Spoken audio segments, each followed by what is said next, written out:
Récemment, des enseignes de bricolage, à qui un tribunal interdisait d'ouvrir le dimanche, ont bravé la loi. La loi du 10 août 2009 est la dernière en date qui aménage une séparation entre les activités qui peuvent ouvrir tous les jours et les autres. Cette séparation est vue comme une discrimination par ces enseignes. Des salariés ont aussi manifesté, arguant du fait qu'ils étaient volontaires pour travailler le dimanche. Dans un contexte économique morose et où le pouvoir d'achat diminue, est-il judicieux et légitime de priver ces salariés de leur possibilité de travailler le dimanche? Beaucoup sont des étudiants qui travaillent pour payer leurs études. Est-ce une atteinte à leur liberté que de leur interdire, ou peut-on le faire au nom d'un bien supérieur, celui de la récupération dominicale? L'auteur du jour sera Georg Wilhelm Friedrich Hegel, dans un passage célèbre appelé « Dialectique du maître et de l'esclave » qui date de 1807. Commençons par en décevoir certains. Il ne s'agit pas, dans ce texte fameux de l'histoire de la philosophie, de parler d'esclavagisme. En fait, il y est question du rapport à autrui. Pour Hegel, nous, c'est-à-dire les consciences, luttons pour notre reconnaissance. Qu'est-ce que cela veut dire? Cela veut dire que quand deux êtres conscients d'eux-mêmes se rencontrent, ils ont tous deux le même désir de reconnaissance. Ils sont donc en concurrence. C'est la lutte des consciences. Chacun veut montrer sa supériorité sur les objets et sur l'autre. Il y a deux consciences, il n'y a qu'une place, c'est la lutte à mort. Donc pour Hegel, chaque conscience va risquer sa propre disparition, sa vie.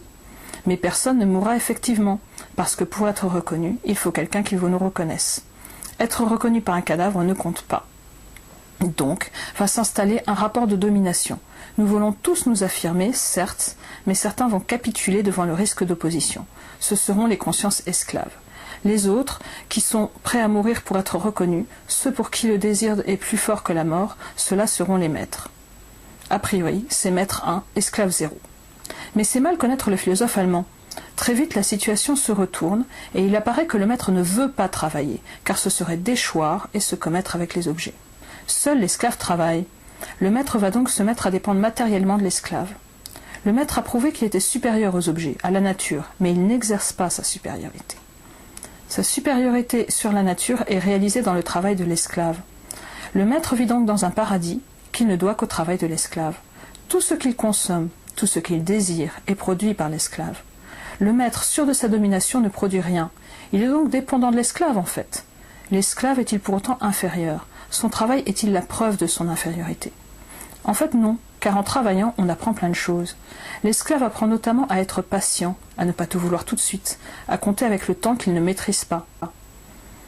Le temps, au contraire, est désir réfréné, disparition retardée, le travail forme.